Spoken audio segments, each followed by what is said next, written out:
twisting, turning. That's a penalty, is it? No, he's still going. Oh, how about that? How about that? Two friends, two minds, and one love for Arsenal Football Club. You are now listening to the Cotton Two Minds podcast.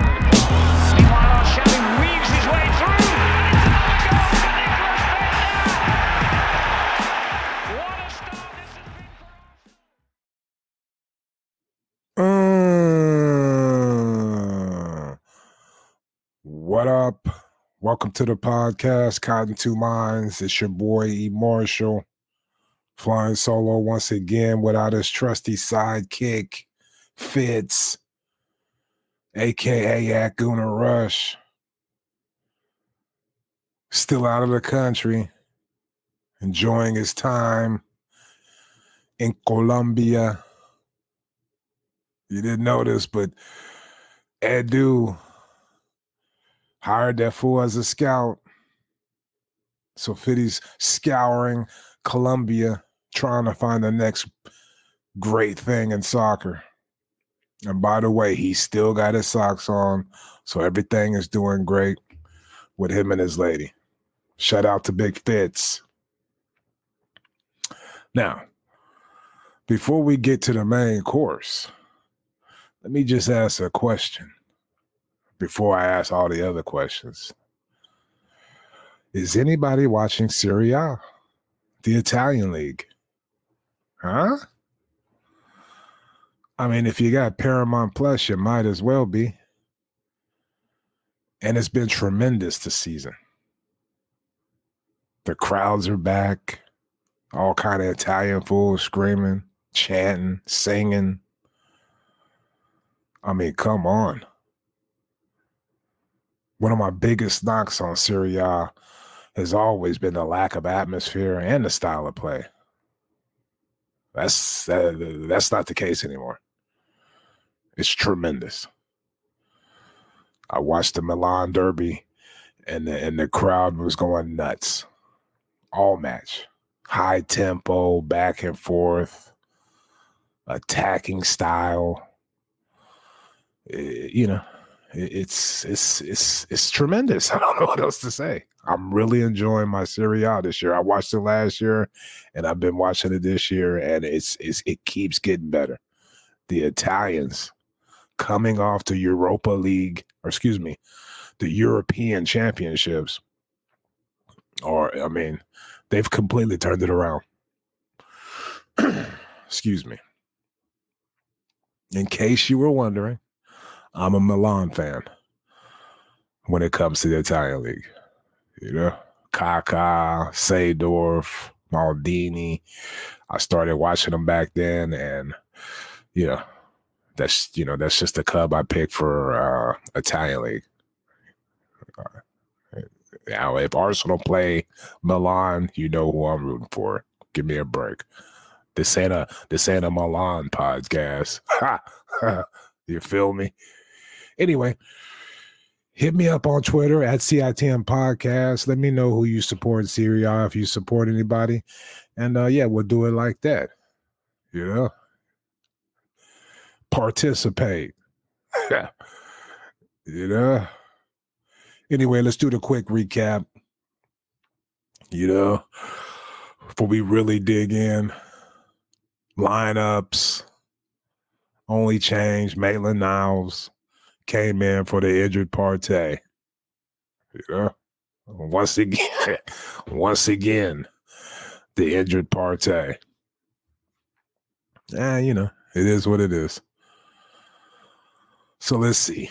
Arsenal hosted Watford, and come away with a 1-0 victory. Could have easily been 3-0. We had a goal return for offsides.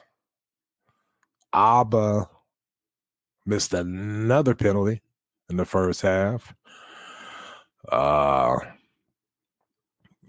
first half, we easily controlled the match. That's one thing I like about the overall match itself, was we controlled both halves defensively, never really had too many issues. And we finally scored at the 56 mark. Smith-Rowe once again pounced on another rebound and slotted it home. So yeah, this young team, this young group shows some grit and composure to grind out a win. You got to grind out some wins throughout the season, and this was the case in this match. Now, now that that's over, let's really dig in. Ask some questions. Get some answers. Shoot this shit. Get down in. Put the pieces to the puzzle together.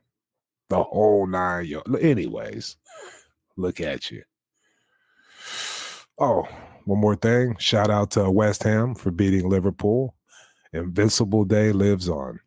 Tremendous. If you don't know, you don't know. Youngster. Google that shit. Anyway. All right, here we go. To the main course, baby.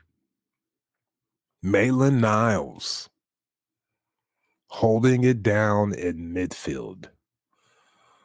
Wow. Filled in nicely. Positioning was responsible. Not all over the place. You didn't notice him, too much. Being in the right spots. He had a nice little floaty pass to set up the first offside goals. Some nice touches. All this is beautiful. All this is nice to see, especially with the African Cup of Nations looming. I thought he played great all match.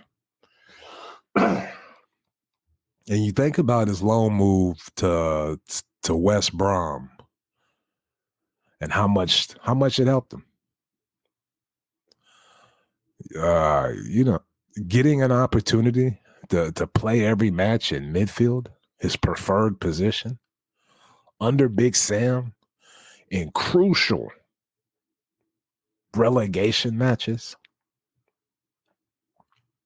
I mean, tremendous. Then you think about someone like Reece Nelson, who didn't want to go out on loan last year. I mean, he stunted his own growth. Here's the thing. When you're young, you need match experience. And you can see that paying off for Maitland-Niles. And I'm happy for him. He stuck it out.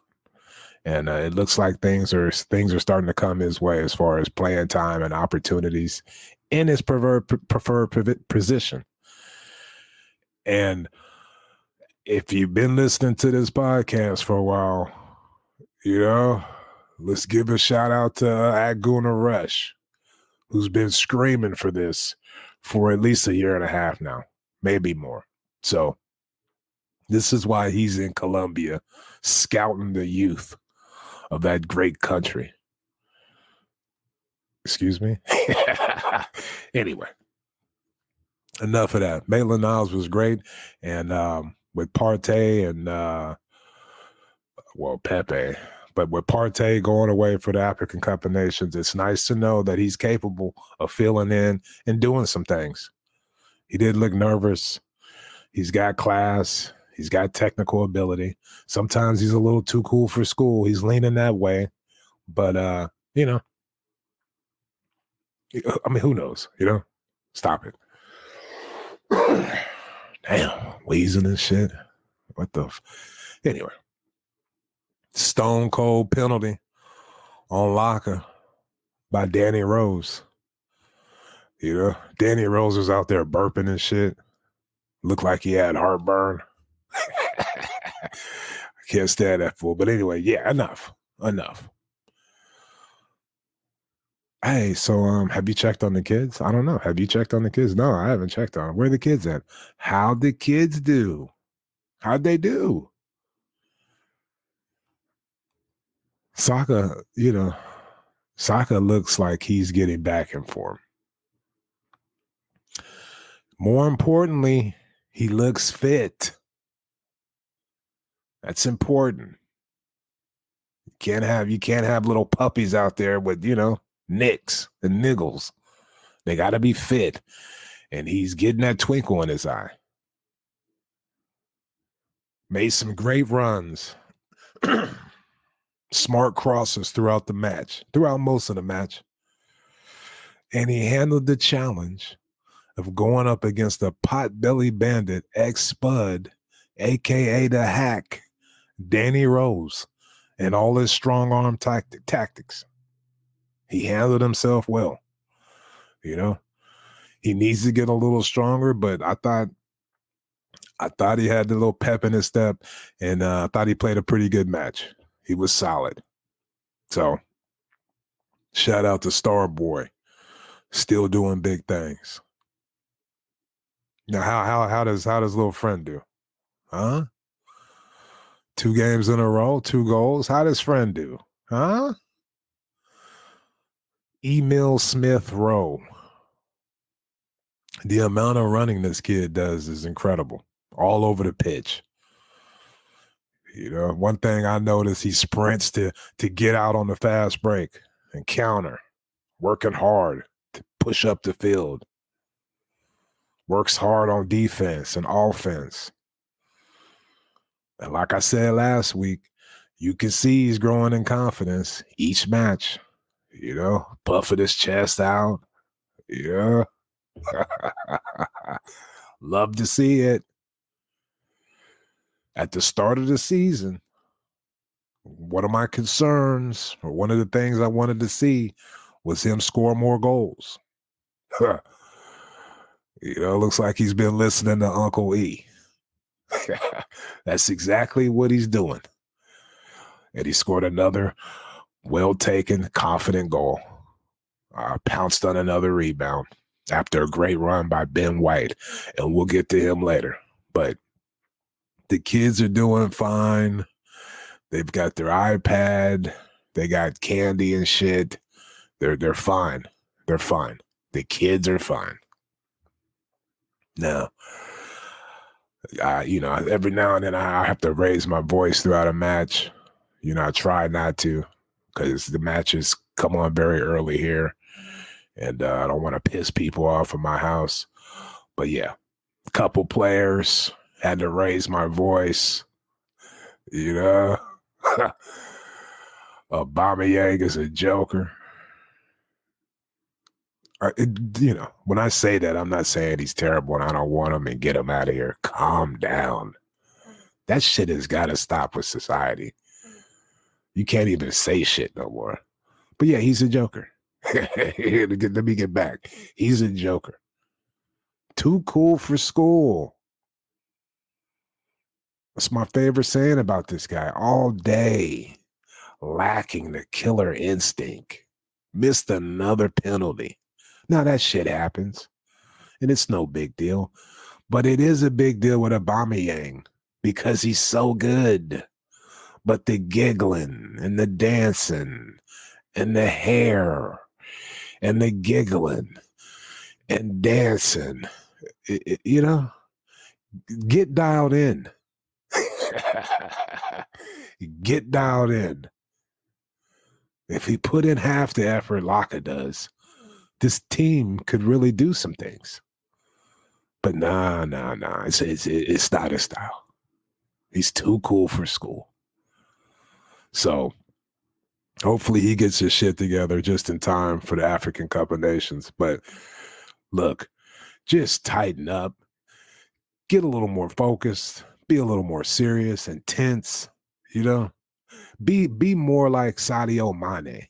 That fool don't smile. He's out there causing trouble. He's in the shit. I don't know. Just, stop. Oh. And he cost Odegaard a goal late. When he should have knew he was offsides. That's what I'm talking about right there. Like he knew he was offsides, but it's like, It's going to be real interesting to see who's going to step up when he goes off to the African Cup of Nations. It's going to be real interesting. Now, rumor has it, we're talking about some dude, Bahalovic, plays for Fiorentina. Like I said, I've been watching Serie A football, and rumor has it 80 million. And hey, I don't know. I watched him play Juventus on Saturday, and I don't know. I don't know if that's the guy. We'll leave it at that. I've been wrong before. And speaking of Odegaard, huh? Looks like someone got the memo. You got to earn your playing time. It's competition for places. And he looked up for the challenge. He came on aggressive. Looked like he was trying to prove a point. And if Abba was dialed in, he would have scored. So shout out for Odegaard for stepping up to the challenge. You know, ESR is running around with his chest puffed out. You know, I mean, come on. Now, because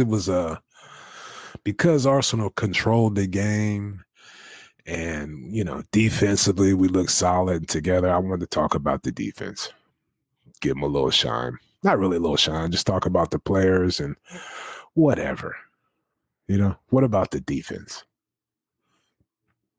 Now, excuse me. Look, I'm burping all in the mic and shit like Danny Rose. Danny Rose looked like he finished the 40 before the game and he needed another one. Because if you've ever drank a 40 of OD, you start to get that headache and you need to, anyway. Ben White. I mean, hey, if he could just get his hair cut right, stop frosting his tips, cut it down a little, cut the little pompadour, like a flock of seagulls, cut that shit down. I'll play it. Now, but he showed he's not just a ball playing center back. He made some good blocks. His positioning was on point. He was dialed in all match. But here's the thing. How about those feet and the confidence to run with the ball and make something happen like he did on the goal? And the thing I like about him, he's not one of those fools that's going to try that shit a lot. Periodically throughout the match, it always seems to be when we need a spark or we need somebody to create something, he'll go on one of those runs. And he has the ability to do it. Used to get nervous, but hey, he can handle it. He's got class. I like his confidence, and I like the fact that he does that because you're not going to get that from. You can get it from Sambi and Partey when he plays, but mainly they you don't see them going on runs like that. And Ben White, like I said, he went on a run. He eventually lost the ball, but it was he was already in their box and. The rest is history. Smith-Rowe pounced on it, and we get the goal. So, shout out to Ben White. I like how he's growing in confidence, and he's class. He's class. I'm not overreacting. I'm just saying he's a young player. He's got skill, and he's producing. He's getting better with each and every game. How's that? Huh? Leave me alone. Gabriel got his hair cut. They rounded his afro a little bit and edged his line, so he doesn't look ridiculous. Anyway, solid game. Stayed back, covered well defensively for whoever pushed forward. Didn't make any over-aggressive Koscielny type fouls. Huh? Those spazzy, little silly, niggly fouls that Koscielny used to do, and sometimes you see Gabriel do them. He didn't have too many of them, and he's still a huge threat on corners and set pieces. And I think he missed an opportunity to score from another corner. So our set pieces and corners are still looking good, and Gabriel is a main piece in that. Doing a podcast by yourself is fun. Yeah. Tomiyasu still hasn't smiled all season. You know, not playing around. I like the fact that he stays home. When you see Nuno, it's like, you got to stay home. You know, I know they're on opposite sides, but it's very responsible for him to know that, you know, I can't really push up as much. But yeah, he focused on defending. The few times he went forward, he did make a little something happen. And it looks like him and Saka look to be getting a little chemistry, working together nicely over there on that right side. So Tomiyasu is the type of player you need. He's one of those players you need on your team who's serious and capable, big. You know, wait till he starts putting that head. wait till his head starts getting on the end of some corners. You know, Domo arigato, Mr. Roboto. Anyway, Nuno, run, Nuno, run. All match, bombing forward, and most importantly, getting back. I noticed that more than him running forward. He works just as hard to get back on defense, especially if he makes a mistake. And you got to love that. I mean, that's just smart. He doesn't sulk. He doesn't get down. You don't see him, you know, getting sad when he takes an extra touch or if he loses the ball. No, he just hustled back. You know, he's not tripping. Great attitude. Love his size.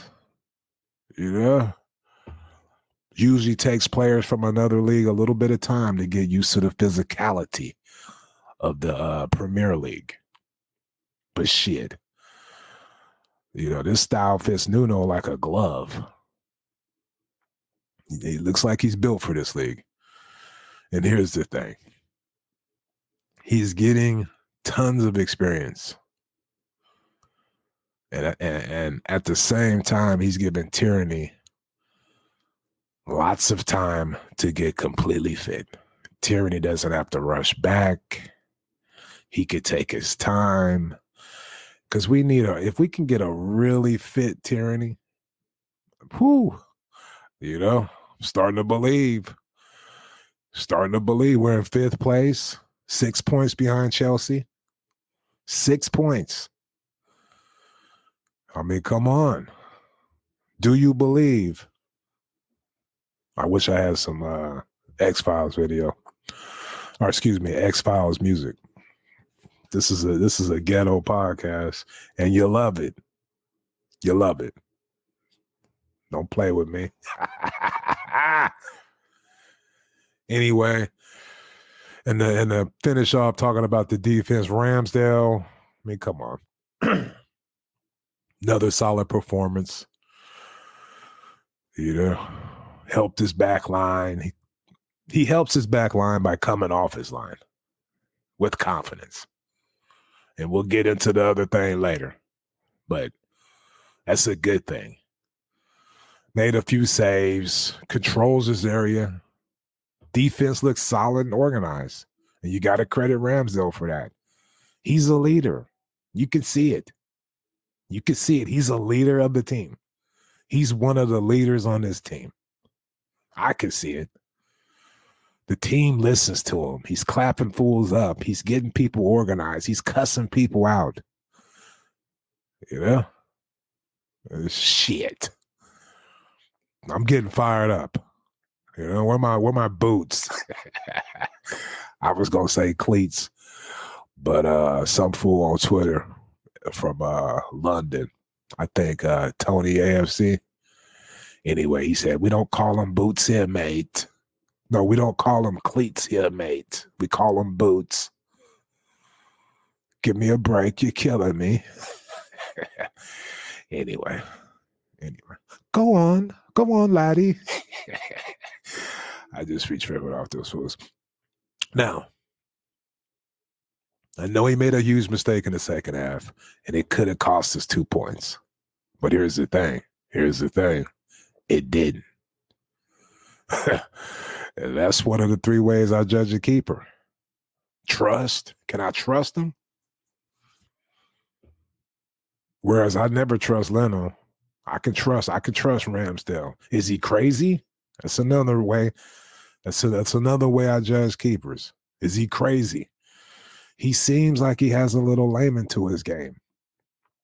Not as bad as layman, not as mischievous as layman, but he's I could see it. And the number one thing is, you want to know? Is he lucky? Yeah, luck. Is he lucky? Whereas Almunia, Fabianski, Leno, fools like that, they're not lucky. Looks like Ramsdale has shown me on a few occasions this year that he's lucky. And today was one of those days. Man, was that close. This fool almost ruined his whole legacy with me with that one little mistake. But look, he's a lucky bastard. What can I say? Love the guy. Glad he's my keeper. Looks like we got that shit. Looks like we got the keeper position figured out. He's young, English. He loves the team. He's always wanted to play for Arsenal. And he stepped up and became one of the leaders, So, good shit. And that'll do it for the defense. Now, I always like to ask, what did we learn from this match against Watford? Huh? What did you learn? Did you learn anything? I learned quite a few things. The team is growing in confidence and, showing some grit. Grinding out results like this, getting all 3 points in a game like that. I mean, come on. A young team like Arsenal, we got to learn how to win these games. In the past, come on. In the past, Arsenal would have dropped points on Sunday. Let's just be real. But the team's grinding out wins, not draws. It's, not grinding out. We're doing that too. But we're grinding out wins. 1-0. I mean, come on. Controlled the majority of the match and worked hard as a team on defense. Getting back, stopping Watford's counter attack. This is huge. We knew that's how they was going to play. So if we push forward, it was a responsibility as a team to get back on defense and shut that counter attack down. So that's one thing I learned.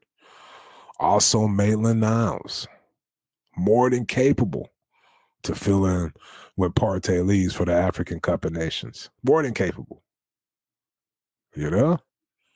Shit.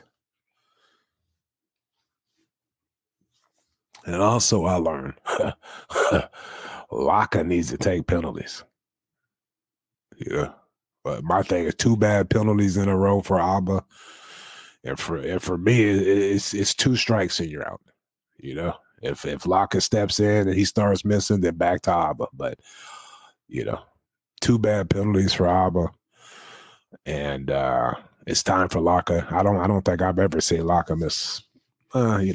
Somebody's gonna, go check the stats. Bro, no, bro, he missed one against Norwich in 2019. Don't you know anything? So whatever. Get at me. Everybody, oh gosh, my point of view. Trust me, dude. Anyways.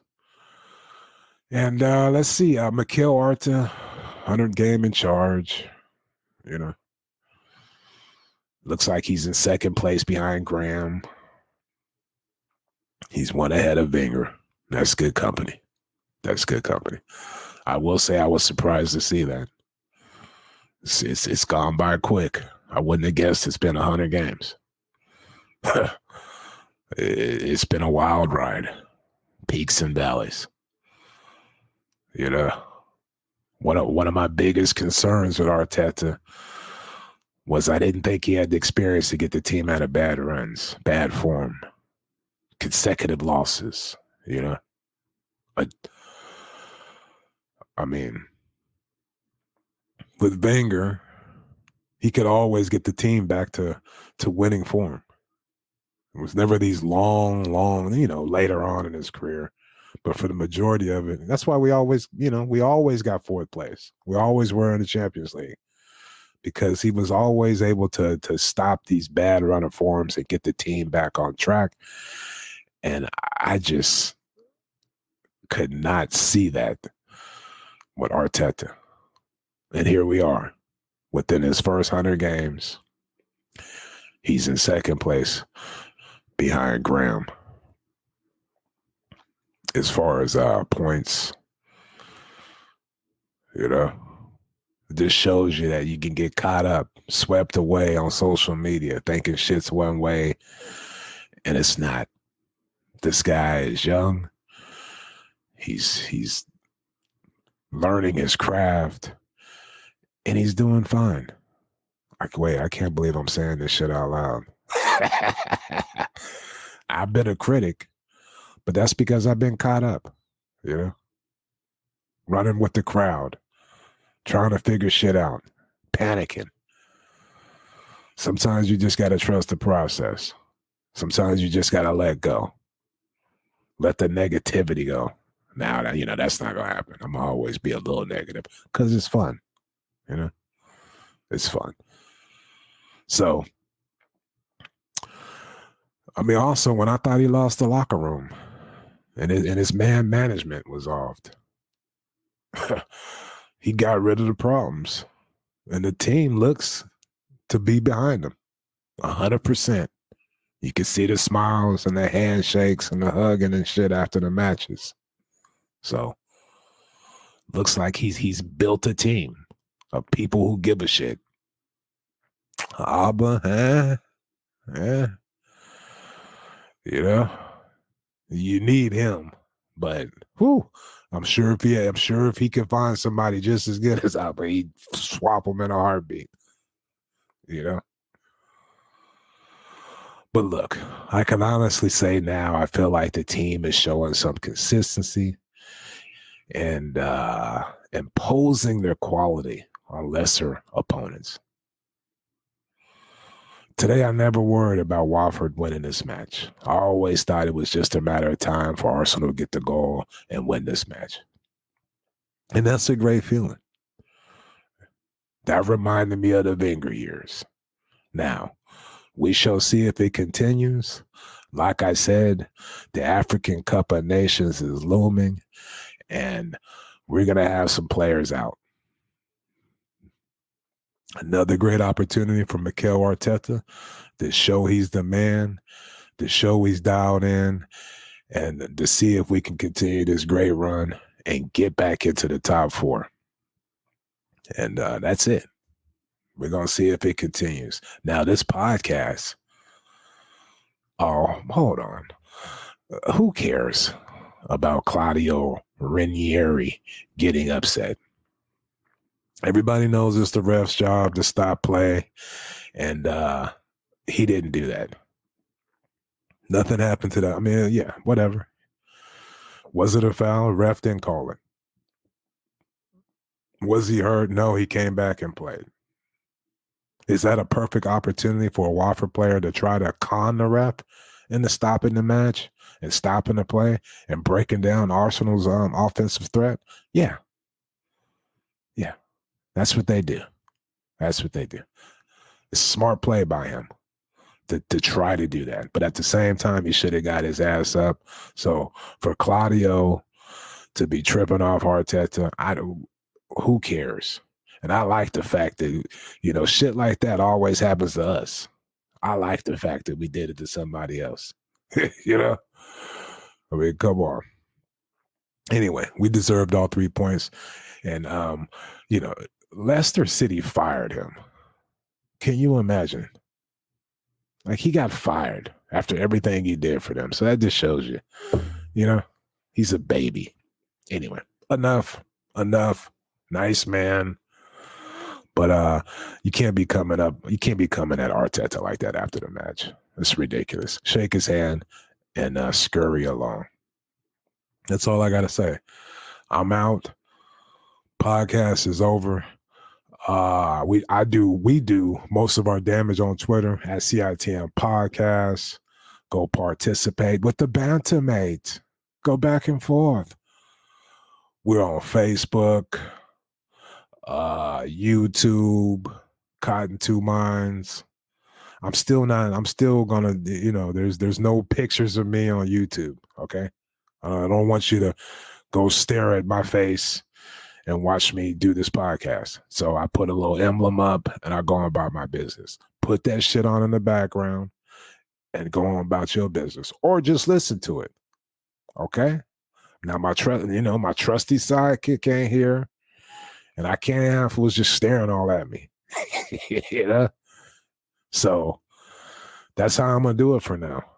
I've got a few complaints from people I respect, but hey, that's how it's gonna be. So yeah, I'm still gonna post some shit on YouTube, but you could just listen to the podcast. Give me a break. Other podcasts do it. But anyway, please, Spotify, Apple, Google, they got all kind of podcasts. You can put your headphones on and listen to it. You don't have to see my ass. Anyway, peace out at Guna Rush, at E. Marshall Comedy. Make sure you share this episode. Make sure you leave a review on iTunes. I love you guys. Thanks for all the support. Thanks for sticking with me. And we got a nice little break, nice little international break. And hey, I would suggest take some time off, just relax, get off Twitter and relax, and that's all I'm going to say. Peace out, people. Much love.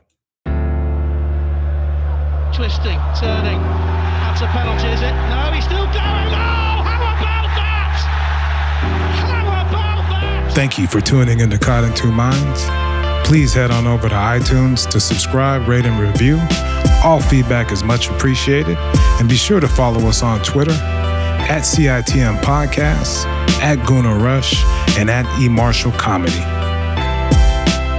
The music of this podcast is brought to you by Statics. If you like what you hear, please head on over to staticsmusic.com and be sure to follow them on Twitter and Instagram at Statics Music. That's STATX Music. Peace.